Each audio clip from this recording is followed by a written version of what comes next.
Hello, ladies and gents, it's Justin Johnson. We're in the module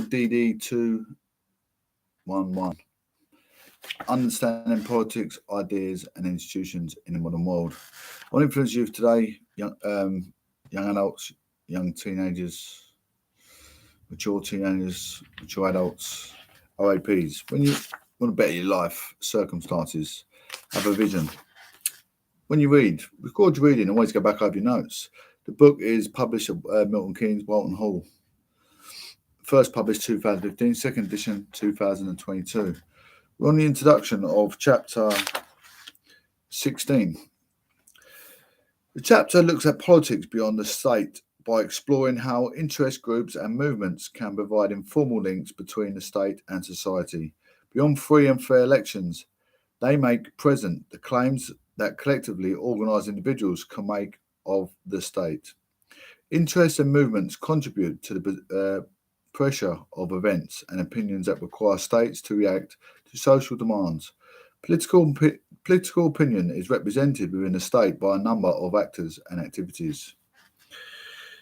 Foremost among them, the political parties and electoral processes, but also by pressure and interest groups and by corporate interests. In addition, the news media being both free to interpret critically the activities of government and to transmit information and opinion to citizens about government, acts as a check on the power of the state with regards to the civil society. Politics is often a contest of power and values within and between political communities. So the question arises of how the political community arrives at the decision it takes. This is important to the working of politics because if the idea of politics assumes some kind of diversity of the holding of different views on how such problems should be tackled or solved. The expression of differences and of conflicts is part of the political process. A liberal democratic state, such as the UK or the US, being the primary structure for the accumulation and exercise of power in contemporary societies, it is considered legitimate.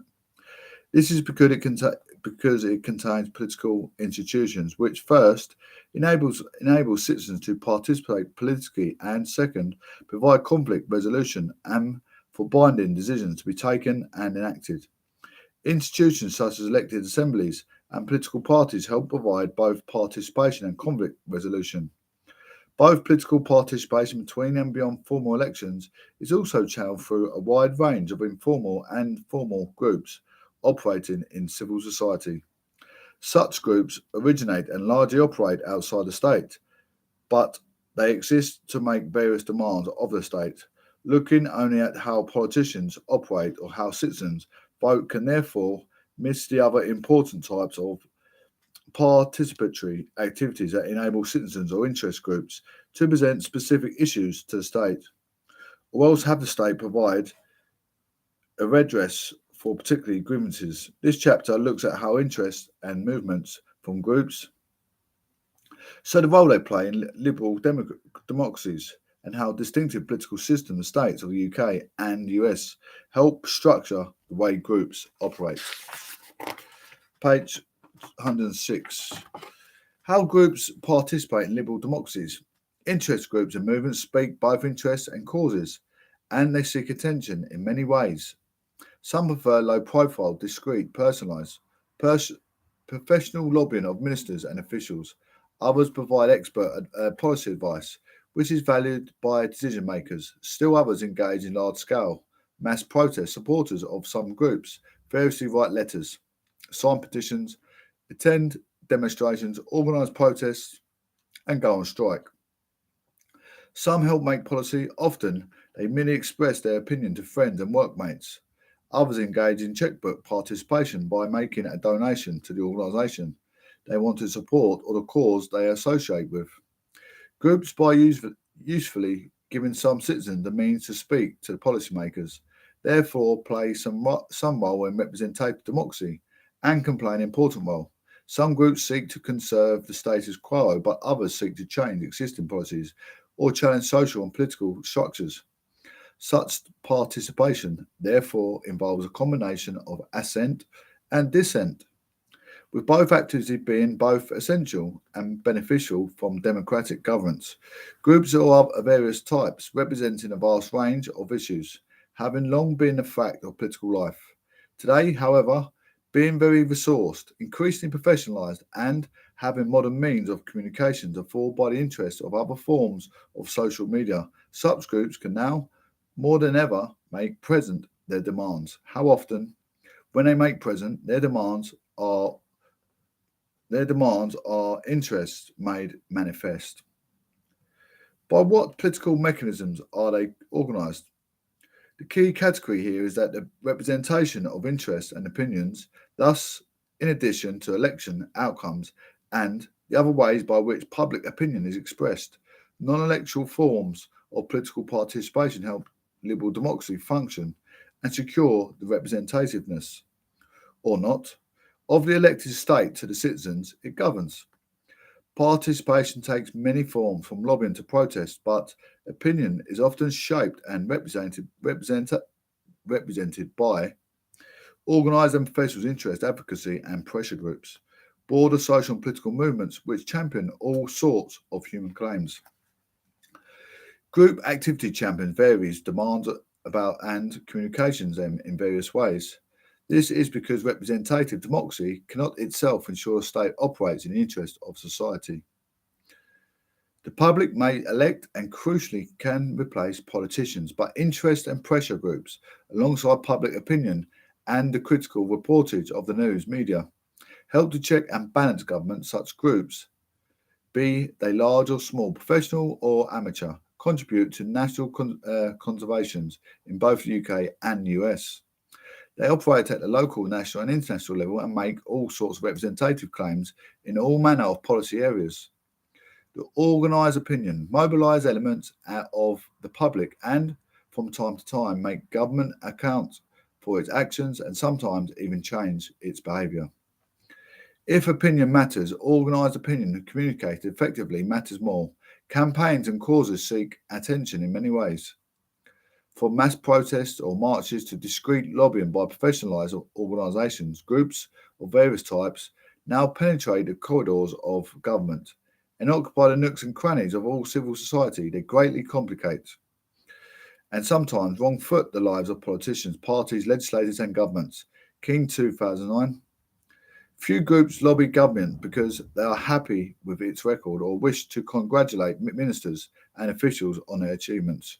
Groups often loudly and continually complain to and about government because their supporters and members or professionals they employ are angry with it and want to do something or to stop doing something. This, for King, contributes to something he describes as monetary democracy, where pressure groups, alongside other forms of social organisations, are involved in a continuous chastening of those who exercise power. 2009. Such groups thereby contribute to monitoring, perhaps controlling, power, thus enabling civil society to check and balance, sometimes qualify, even perhaps erode the power of government.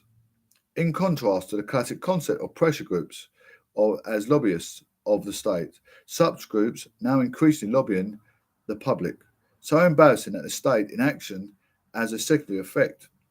Groups representing interest or causes chastity those who exercise power, persuade them of their case, or challenge the case made by others. Thus, groups and movements can offer some form of check and balance the governing elites. They can certainly require such elites to justify their actions and can arrange them and their practices in front of the court of a public opinion, thus perhaps influencing electoral behaviour interests. It can complete which other to influence the policymakers of the hierarchical state. Political systems differently determine the access that groups are able to obtain to policymakers and the political policy impacts they can have. As a comparison between the UK and the US, in section 5, it demonstrates. Page 109. How cause groups are becoming more popular. Contemporary politics is becoming more issue-led, and such issues increasingly focus on things like quality of life, human rights, environmental protection, global justice, racial equality, and lesbian and gay rights. The advocates of these issues are more likely to be young, economically secure, and well educated. Such issues are increasingly key terms of political active metropolitan elites. Old school professional interests, such as professional bodies and trade unions, have long been supplemented by cause groups supported by reformist members of the middle class. Grant 2000, page 33, which spoke out about issues such as religious toleration, women's suffrage, temperance, and animal welfare. Causes, however, increasingly lie at the heart of group activity. Hello, Lou. Vested interests representing business continue naturally to exert and considerably influence, not least because of business, indispensable economic role, but promotional groups have come further to the fore of the past 30 or so years. Cause groups described above as promotional. Pressure groups have increased in number since the 1960s. They supplement older style acquisitional groups, but also increasingly supplement them. The growth of the cause groups owes so much to successful work, emergent, social movements based upon identity politics. Social movements have traditionally formed around issues such as gender, sexuality, disability, race, the pursuit of peace, and the defence of the environment. They are largely radical movements which protest against the status quo and argue to change it. Such movements are socially liberal and tend to be off the left or strongly influenced by the left. Having emerged, or in the case of women's rights, re-emerged in the 1960s in pursuit of the cultural politics, beyond labour rights and economic questions, cause groups have become an entrenched and vital part of civic and political life.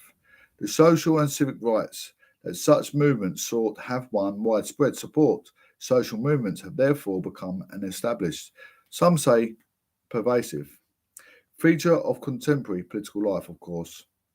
These social movements, while innovative, should no longer be carelessly described as new.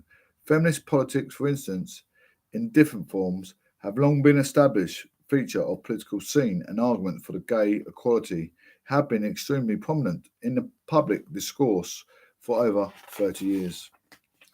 Last two pages. Over time, social movements have exerted an indirect exhortatory influence over policymakers. They have explicitly rejected the hierarchical, professionalised forms of pressure group activity focused on elite-based private petitioning.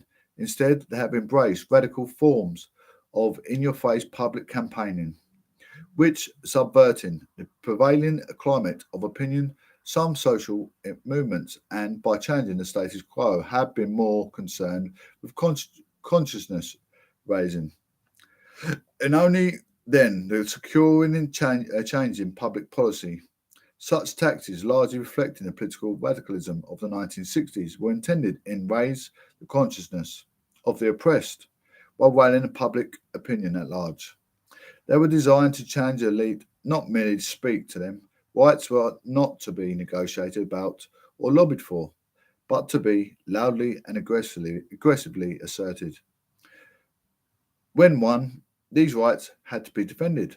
One example of cause promoted by a social movement entering the mainstream in both the UK and US is a claim for gay equality. The campaign prompted, but was also the beneficiary of, profound changes in public attitudes towards different sexualities. From the norm, the case of gay rights sprang, it is said, not from the argument, but from the attitude. Pleading had turned into demand. Paris 2009.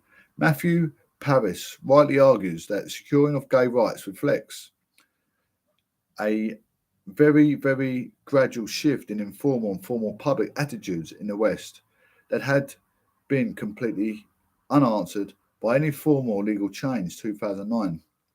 These shifts in public opinion brought about by the individual and collective actions of lesbians and gay men, as well as their heterosexual supporters, reflected the fact that public organised campaigns for gay equality were both cause and effect. Sales and Paris colourfully suggest were put up to a gathering wind. They caught energy, they got motion, they got momentum became unstoppable. 2009. And entering the mainstream, some social movements as they helped change the climate of opinion in their favour. Have professionalised themselves. The campaign for gay equality suggests that changing political attitudes and values requires a government initiative. Change pursued by groups and movements reflects a bottom-up, not a bottom-down approach. Page 111. Non-governmental organisations. Causes groups can also be seen at work in the form of non-governmental organisations, NGOs, which working on a specific issue or particular policy field, help supplement and the work of the state. NGOs are often private civil society activist organisations funded by themselves or by the public, not public organisations funded directly by the state, but many can access public funding. There are essentially private interest associations concerned with campaigning and propagandising for a particular purpose.